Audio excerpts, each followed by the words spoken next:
an interesting night. Yeah. So obviously you've heard, because you've come through the doors, we had a couple of positive COVID cases. Everybody's fine. I think everybody feels well. It's a little scratch and a sniffle, but out of an abundance of caution and to not force anybody to do things that they didn't want to do, we canceled and put together a different show. That Sam is going to tell you all about. We are going to figure out when we can get it back up, and we'll let you know ASAP. Certainly next weekend, maybe even as soon as Sunday, we can get it back together and have you back in. But for now, we're just going to give you a taste of what we've been doing for 2 years. What he's been doing for 8? 8. Yeah. You want to take it from there, Sam? Sure. Completely winging it. Oh, yes. Like y'all know Sam, right? We dance together. You know who Sam is. Sam and I go way back to Les Mis Broadway days. And Sam really created this whole project. Brought a team together. They've been developing it for about 5 years. But Sam also directs Beauty and the Beast around the world. He'll be putting together, He'll be putting together a company in Japan pretty soon, so get your audition tapes in. And he also does Elf around the country every year, Elf the musical. So if you see that here in Detroit or at Madison Square Garden, that is another one of Sam's projects. And he's just all around incredible guy, and has led us through this project so powerfully and so beautifully. I hope you do come back to see the show. It's fantastic, and it's all because of our dear friend Sam here.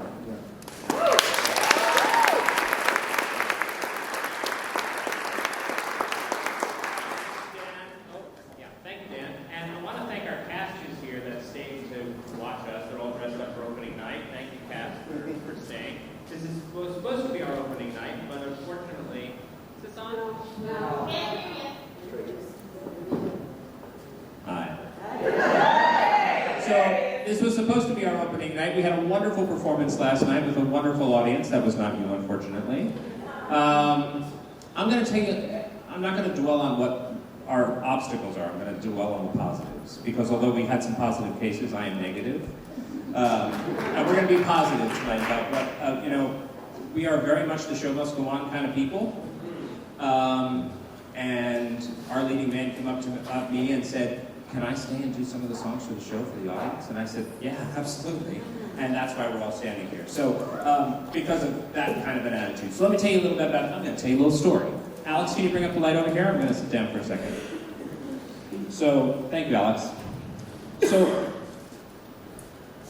about 8 years ago, my friend Kevin Calhoun, who's here tonight, Kevin, where are you? My friend Kevin there suggested that I was going to Colorado Springs for a business trip, and he said, "You know, Lon Chaney's from Colorado Springs, and you love Lon Chaney, you love that story, you should do some research." And because of Kevin, I did, and I found out that there was a theater named after Lon Chaney in Colorado Springs. That's where he's from. How many of you know who Lon Chaney is? Raise your hand.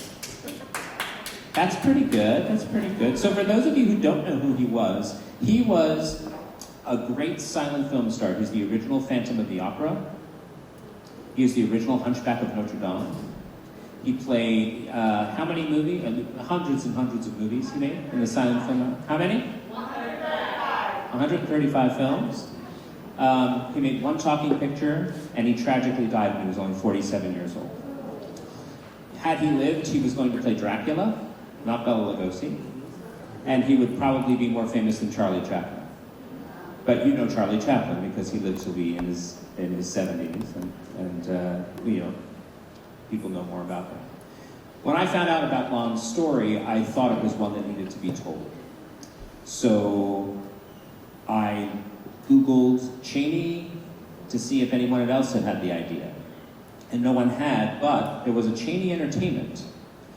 And I thought, well, I should reach out to them and see if they'd be interested in me doing a musical. So I did, and 45 minutes later I got an email back, and that never happens. And it said, yes, we'd be very interested in talking to you. And then a couple days later I was on the phone with Lon's great-grandson, Mr. Ron Chaney, who's here tonight.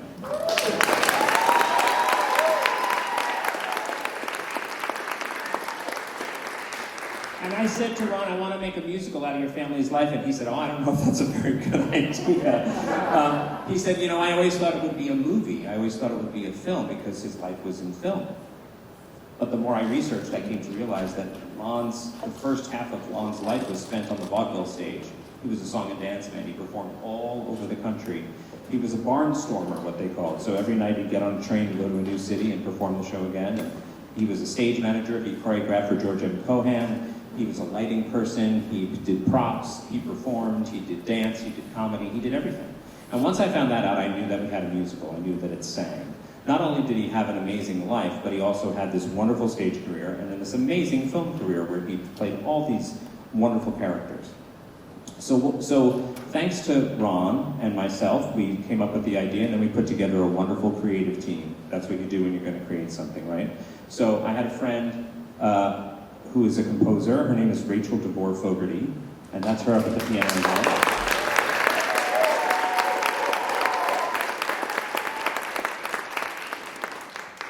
Rachel's husband is also a musician and a composer and a lyricist, Kevin Fogarty, who unfortunately is not with us tonight. But the two of them and I knew each other, and I told them about this, and they started thinking about writing some songs. But then we needed a storyteller, we needed a book writer, somebody to write our script for us.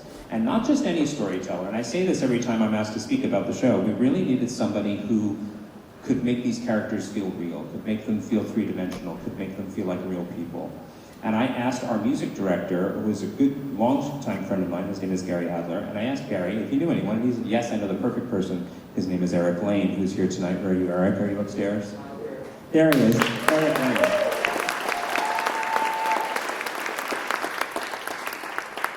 And Eric met with us, and he handed us some of his plays, and he said, this sounds interesting, read my plays. I got halfway through the first play, and I called him, and I said, yes, absolutely.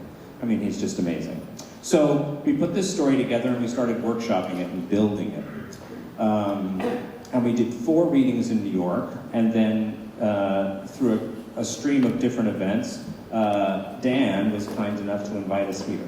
So I'll tell you more about that later, but what I want to do now is I want to introduce you to one of the first ideas I had for the show, which, you know, Lon did all his own makeup. There were no makeup artists back then. And he came from the theater like me, like Dan. We have our little makeup kits that we bring to the theater every day, right? Mine's like an old plastic tackle box. I never fished in my life, but I bought a tackle box to put my makeup in. And that's what Lon did. And our wonderful props designer, Ann Donovan, found this amazing vintage makeup case that was approved by Mr. Chaney. It looks very much like Lon's. And one of my first ideas for the show was, wouldn't it be interesting is that if as the audience came in, the actor playing Lon was at the makeup table just putting on his makeup, so they could watch the process. So our high concept, when it's a Broadway show, is that there's a camera on him and you're watching his detailed process up on a big screen. But here, we're so intimate close, we don't need that big screen. So what I'm gonna do is I'm gonna bring out our wonderful actor who plays Lon Chaney. I'm gonna tell you all the wonderful things about him while you watch him work on his makeup. So ladies and gentlemen, please welcome to the stage Mr. Danny Gardner.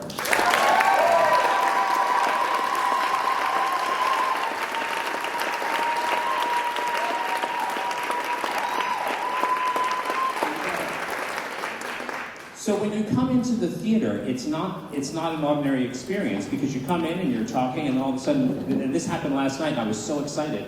You know, everyone was talking and then Danny just came out and started going to work and then suddenly like these two people noticed it and they were like, hey, there's a guy, you know, and it sort of went through the audience and then it got real quiet and everybody just watched his progress, which is amazing. So I'm going to talk a little bit about Danny and I'm also going to talk a little bit about our makeup design. I keep walking out of the light, sorry about that. I should know better. So Danny is a Broadway actor. He has been in many Broadway shows, most recently Flying Over Sunset at Lincoln Center. And he did one of our readings for us as Lon and recorded our demos in the studio. And when we had this opportunity, I reached out to him. Thank you, Alex. I reached out to him and told him what we were doing, that we were going to do the show here, that the Encore had granted us permission to do a full realized production, which is something we all wanted so very badly. excuse me, and Danny he didn't even ask questions about money or anything. He was just, yes, I'm in. I want to do it. I mean, and what Danny has been saying as we've been working is, he said, as an actor, you never get to do that. You never get to do the reading in New York and then actually go do the show. That never happens, right? So he was all gung-ho to do it, and we're so blessed that he has. He's not only a brilliant actor and a singer, which you're going to get to hear in a little bit, but he's known as a tremendous dancer, which he is. He's a tremendous dancer. He's played all the Gene Kelly roles on stage, and he uses his physicality in this performance. If you get a chance to come back and see us next week, it's just extraordinary what he does, and he's really embraced the role. So now, that's enough about Danny Gardner. So now I want to tell you about our makeup designer. So we contacted a makeup designer. She works in New York.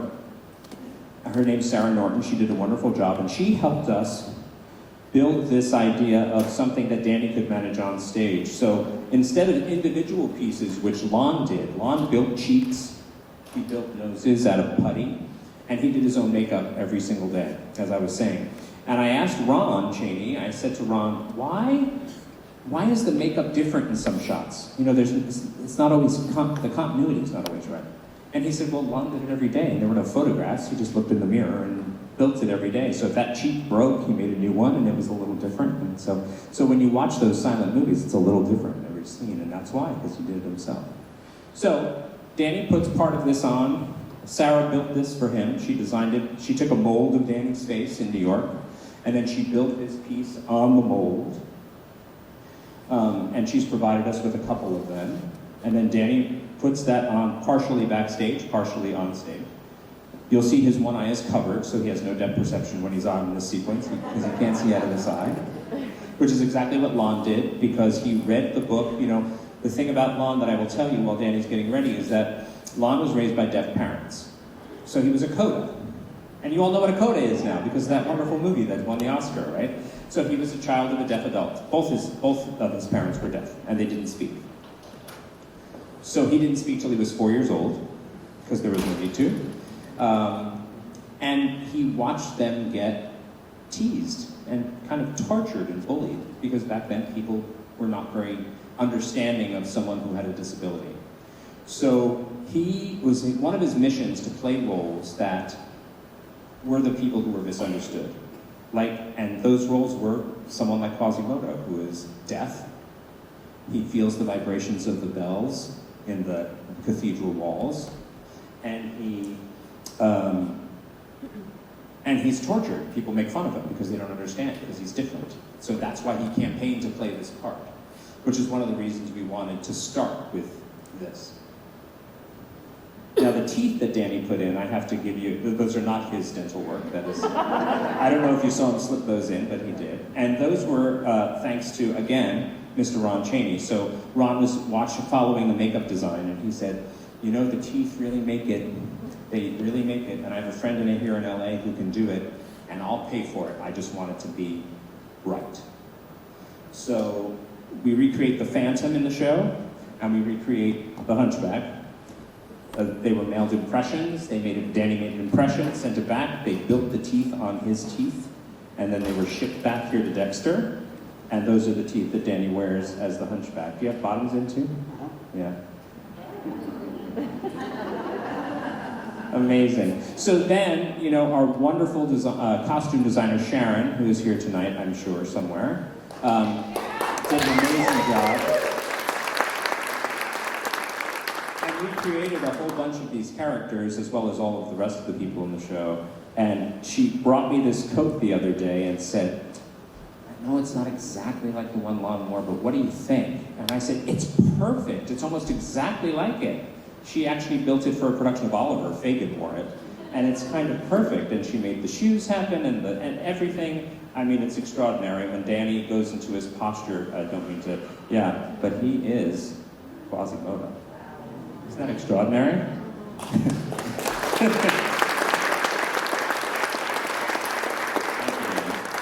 So thank you, Danny. So Danny's going to get back into his handsome self, and then he's going to sing you a couple of songs.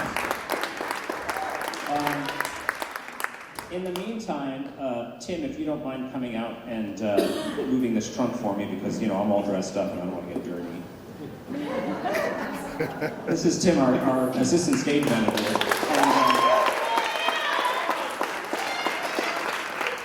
And, the people around here at the Encore, they're not messing around. So this scenic design was done by a New York scenic designer who's been working with us on the show. And he designed it specifically for this space. It's based on his original design, but it's designed specifically for this production. Tim built this entire set, almost by himself.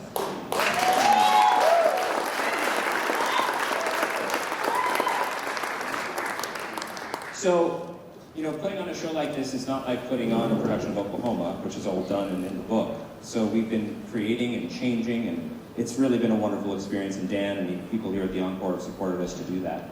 So our composer and our lyricist and our book writer and Ron has been here, and we have an investor who gave some enhancement money, sponsorship to the Encore to help get all the production happening. We've all been working with this wonderful cast. We've been working about 4 weeks of rehearsal, and then the authors came in about 10 days ago, and we've changed lines, Eric's rewritten some scenes, we've tweaked the music, and just to get it right for last night, which was we were very pleased with. So I was talking to you a little bit about Lon being a coda. When we decided that that was an important part of the story, I suddenly realized that we needed deaf actors to play them. So we contacted some deaf actors, and they helped us develop it. One of them opened 2 nights ago on a Broadway show. She's in For Color Girls on Broadway, which just opened 2 nights ago. So she wasn't able to join us for this production, but we found another wonderful actress to do that. And then the gentleman who played Frank for us, Lon's dad, he developed the show with us for 5 years, and sadly, tragically, just passed away a few months ago, so wasn't able to join us. But I will tell you that he's watching, because the gentleman who's doing it, Robert, from Chicago, Lewis sort of blessed. He said, "Oh, you found the perfect person," before he passed. He said, "Oh, Robert is perfect. You found the perfect person to do this. He's so accomplished, and he has the right, he's the right person." So it's wonderful that we found these. Things happen for a reason. You find the right people. So one of the first songs in the show one of the first that I asked Rachel and her writing partner and husband Kevin to write was a song for young Lon, when he's a boy, talking to his father. And I said, I want a song between the two of them, but it's really important to me that the deaf actors aren't spoken for. Some companies do that, like Deaf West is a wonderful company out of Los Angeles. They do a fantastic job, and the deaf actors sign, and someone sings for them. And I said, let's try and accomplish something different. Let's try and do something that no one else has done before. And we'll create a song where the deaf actor will sign, and the hearing actor will sing, and let's see if we can tell the story that way, and if the audience will get it. So they wrote this song that you're about to see, and it's never changed since they wrote it about 5 years ago. It's just they got it right. We've rewritten almost every other song, haven't we, Rachel? We've rewritten almost every other song. But this one we haven't. So I'm going to bring out Vaughn Otto and Robert Schleifer. Vaughn, can you hear me? Yeah, come on out and bring Robert with you. This is Vaughn and Robert, everyone.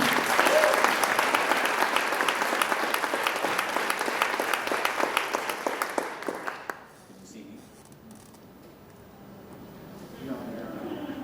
I said some very nice things about him.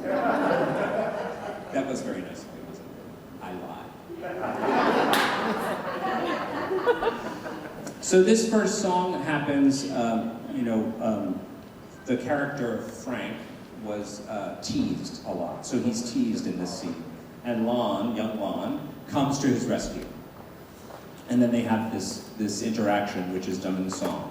The song is called Like You, Like Me. What's just happened is that two bullies have pushed him and taken his hat from him and roughhoused him, and young Lon comes and punches one of the bullies, and the bullies run.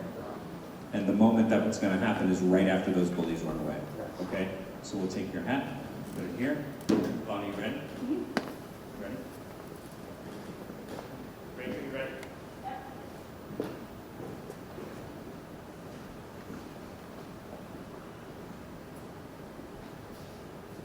I don't understand.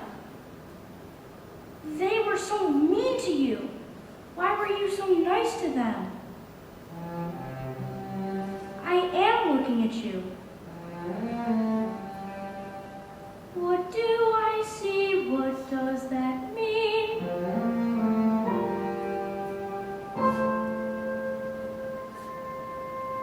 I see my dad.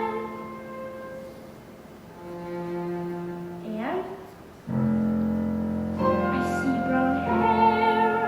I see green eyes. I see a man who likes to laugh and eat mom's huckleberry pies. Like me. People are people.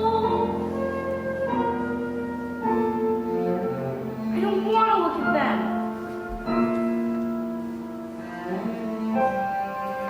I will tell you what I see.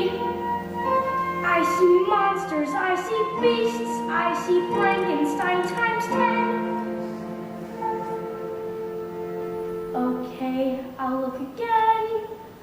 I see boys. Like me, sort of. But why are they so mean? They learn from who? From their dads. Like me.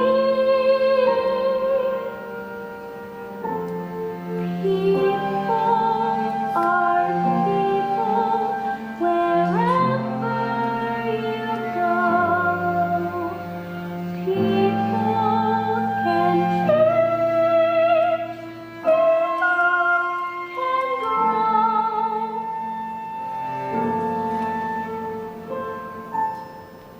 Like me.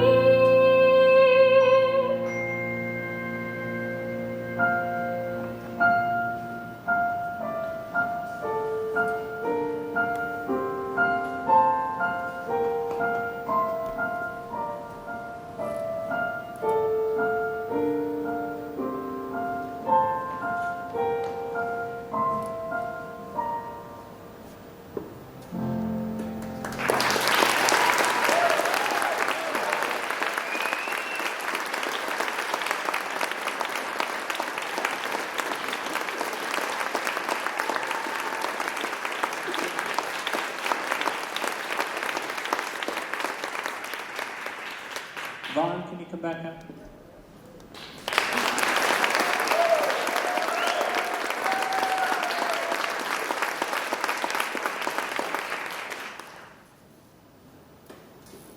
Thank you, Rachel.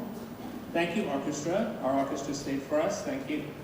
How about this extraordinary young man?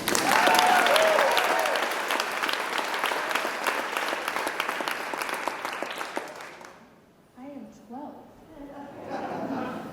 He's really 38. He's extraordinary, and he has been wonderful to be in this process with.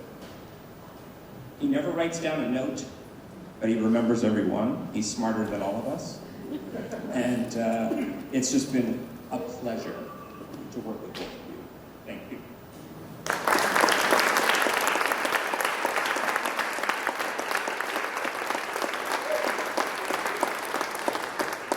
So the first time we did that song at a table reading, everybody was crying.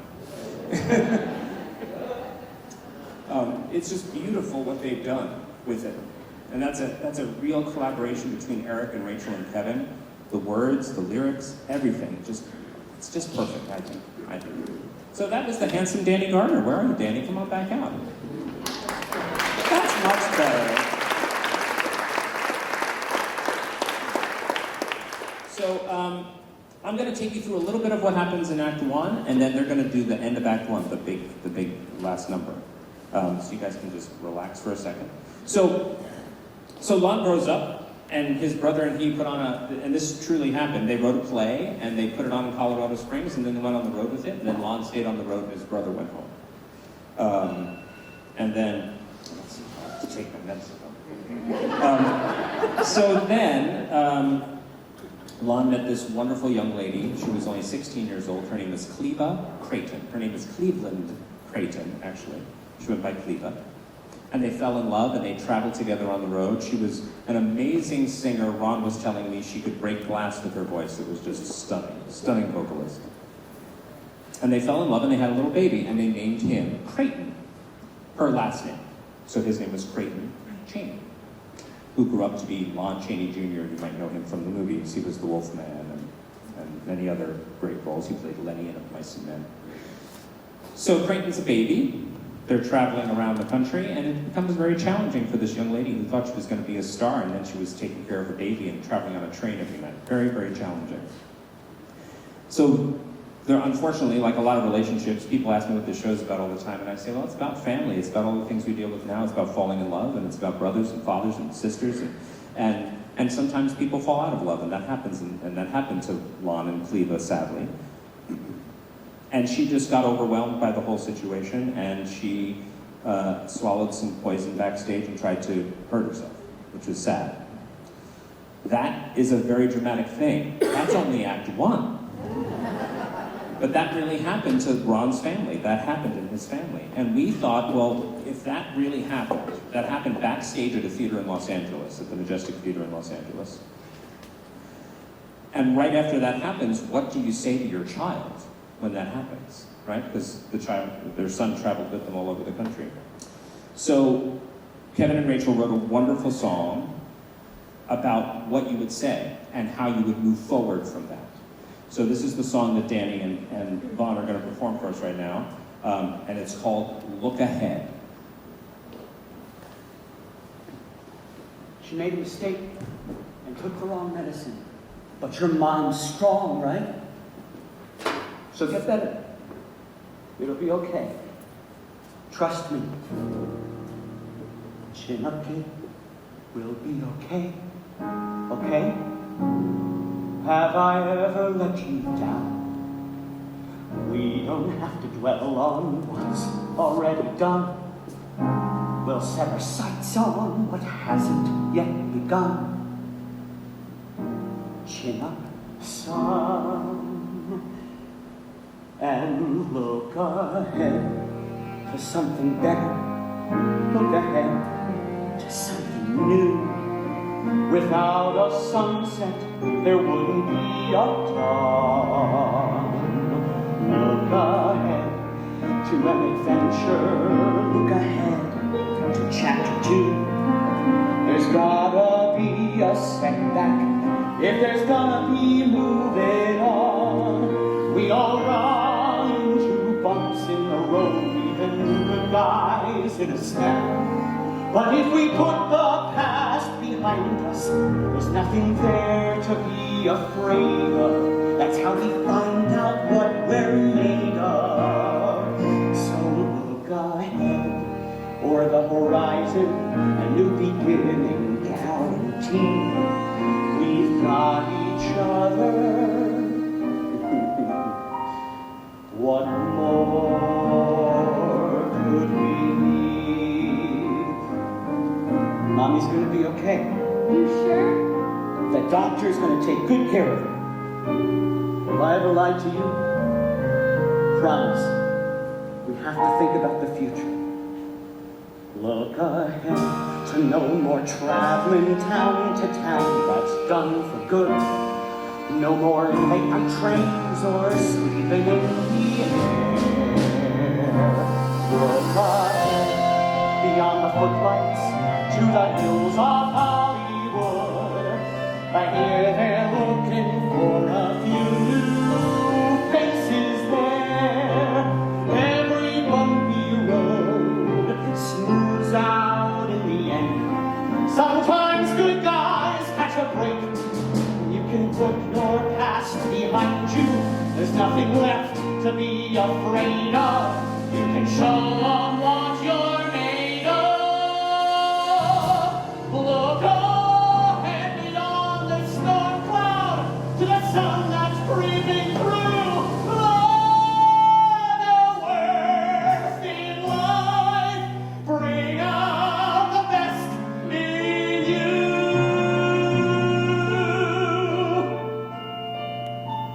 Let the worst in life bring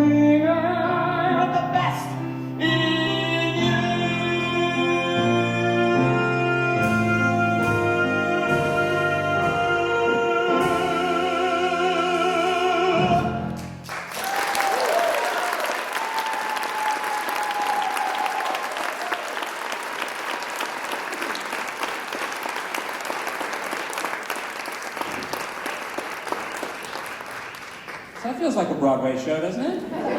Especially when Danny does it. It's just amazing. And the orchestra sounds wonderful. Rachel, thank you for leading them through.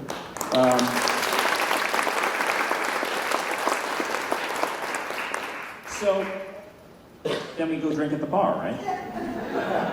And then we tried to figure out, well, then when you come back, then what happens, right? We knew what happened in Lon's life, but then what happens? So what happens in our show is then the whole backdrop of Act 1 is the theater. The whole backdrop of Act 2 is Hollywood, where he goes. So he's in Los Angeles. He had some connections down with some people who had translated into film. And because of what his wife did backstage, he wasn't allowed to work in the theater anymore. They did not want scandal. So he went to Hollywood and he brought his makeup kit from the theater. And he started working in bit parts. He would make a couple movies a week, little shorts. He'd put on a beard and be an old man, and he'd put something else on and be somebody else. And he became this person known to play all these different characters. So he built up his career. I'm trying to edit in my head because it's a big story. So we see him in Hollywood sort of making his way. We see the balance that his wife Cleva and he tried to do in sharing the custody of their child, which is hard back then. It's not like today where you could just hire somebody and watch your kid, right? And he was working in a movie studio. She was singing in between movies. She became a singer who sang in between them. They would show a movie and then she'd come up on stage and sing and then they'd show another movie. She was that entertainment. And she got to a point where she was just too overwhelmed. She just couldn't do it anymore. Sorry, did somebody ask me a question? Oh. So Lon was left with her. With his son, and having to balance working and taking care of his son. So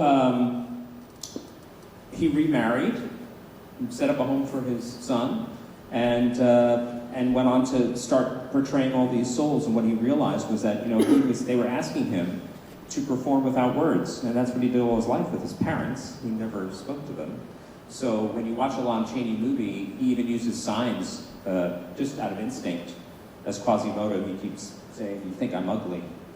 And if you watch closely, he does use some signing in his performances.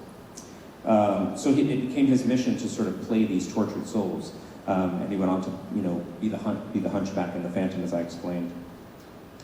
And then, unfortunately, not unfortunately, but his son grew up. His son grew up. His mom came back. They tried to reconcile, and they really didn't reconcile until after Lon had passed away. But we do show that in our story. And then, unfortunately, Lon gets sick. So he continues to work, he continues to push through. He does have, he's struggling with his son, trying to communicate. I have a son who's 20. I love him dearly and he loves me, but there's those days, right? So, this was it's definitely a complicated relationship for him and his son. So this song that Danny's gonna do is brand new to the show, which is kind of exciting.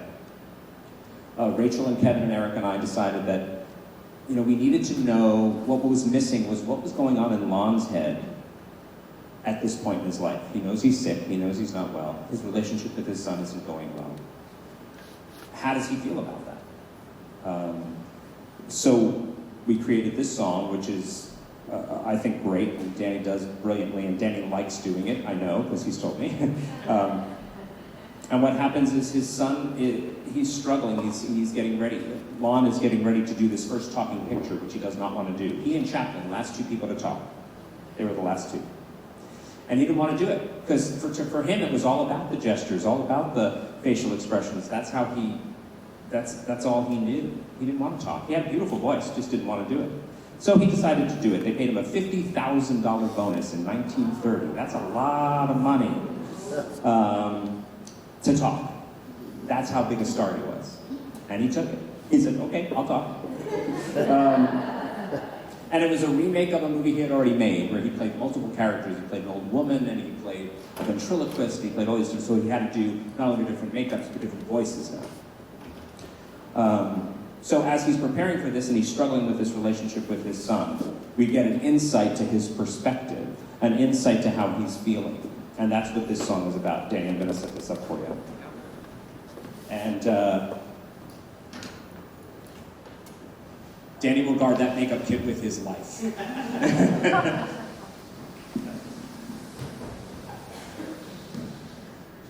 So this song is called Didn't He Hear?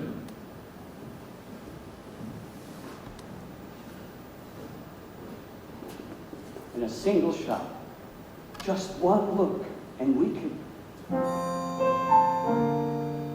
They want me to talk. Why? What's the point? Speak, Lon, speak. Say it out loud. Speak, Lon, speak.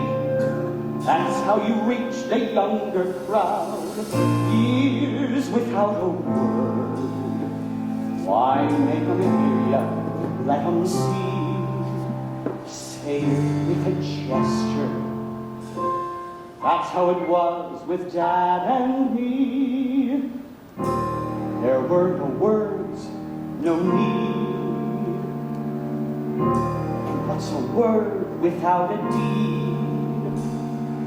Not with Dad, not with me, but with him. City after city, mile after mile, I rocked him in his hammock. Little rock Torino, singing songs to make him smile. Didn't he hear? Picture after picture, hour after hour, stretching and contorting. I did what others wouldn't, if it meant that I'd get cast, saving every penny till I could bring him home at last. Didn't he hear? I want him to succeed, have more than just enough to get by on, have all the time he needs to be a man his family can rely on, to watch a sunset with his wife, but take a drive across the state, to walk his kids home after school before he finds out it's too late. Should I have told him? Maybe so, but if he'd listen, he would know.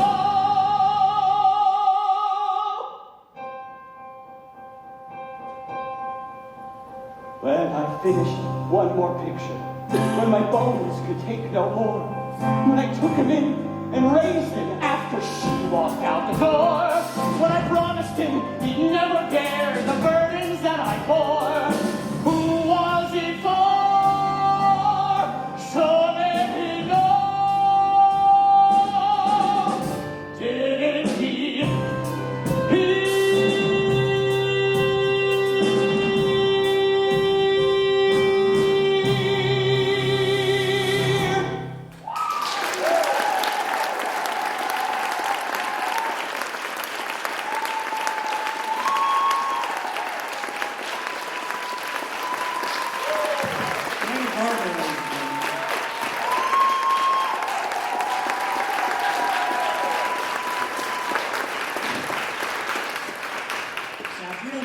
See his whole performance, you're the foolish ones. Yeah, that is just, he is extraordinary, and we're so lucky to have him here.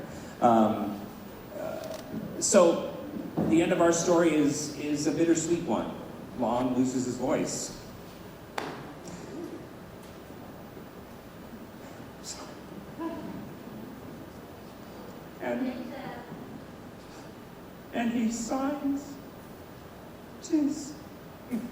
And he signs to his son. And his son carries on and takes the makeup kit and keeps going. So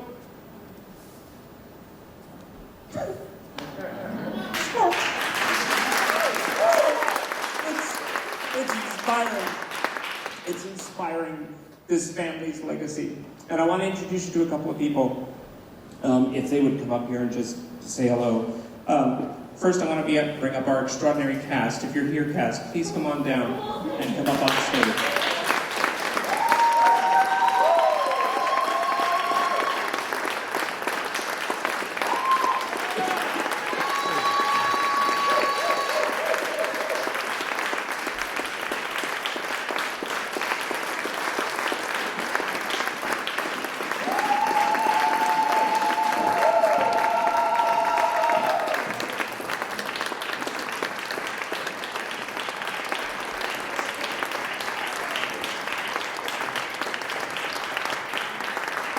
So you may not get to see them perform tonight, but their spirits are here.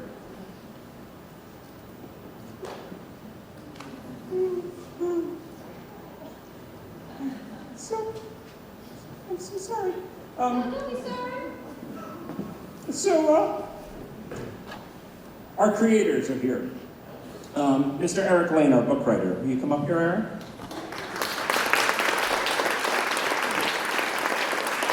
Our composer, Ms. Rachel DeVore-Kogan.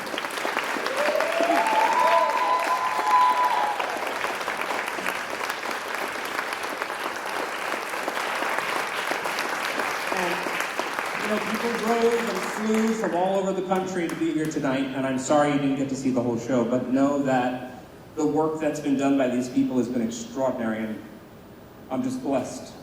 Thank you.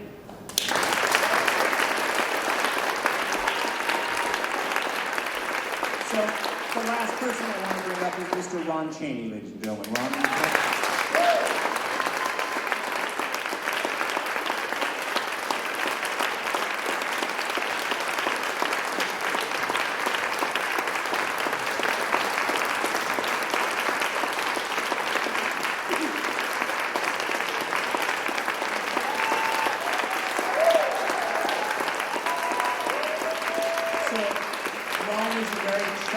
soul, and he trusted me and all these people with his family's life, and we're very, very grateful.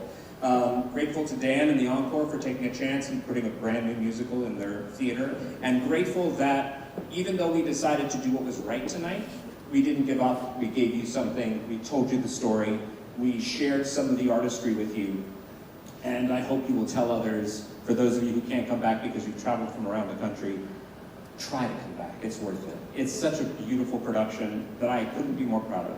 So, Dan, thank you for letting us do this tonight, and thank you all for staying.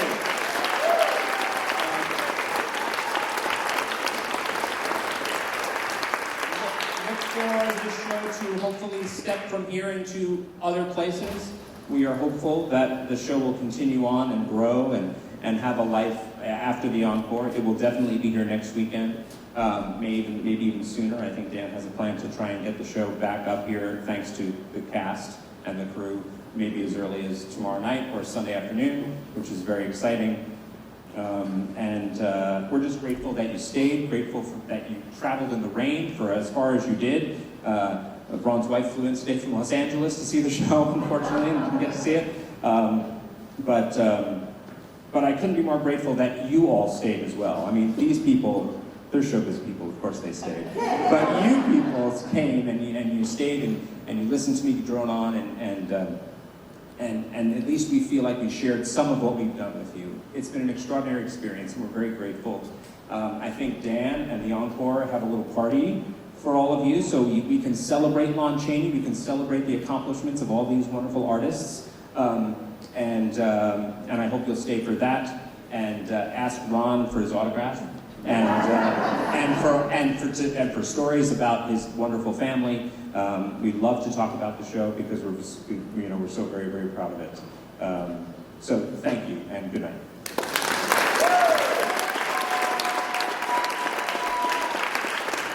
Thank you for all coming tonight. We all really appreciate this cast worked so hard. They reminded me of my great-grandpa. But my family's legacy can be summed up in love, laughter, and tears. And I'm sorry we can't give it to you tonight. But the tears are here, and I've seen some of the cast. And I hope you come back again. It's an amazing show. And everybody that worked on it gave their heart and soul to it. So thank you. Thank you all.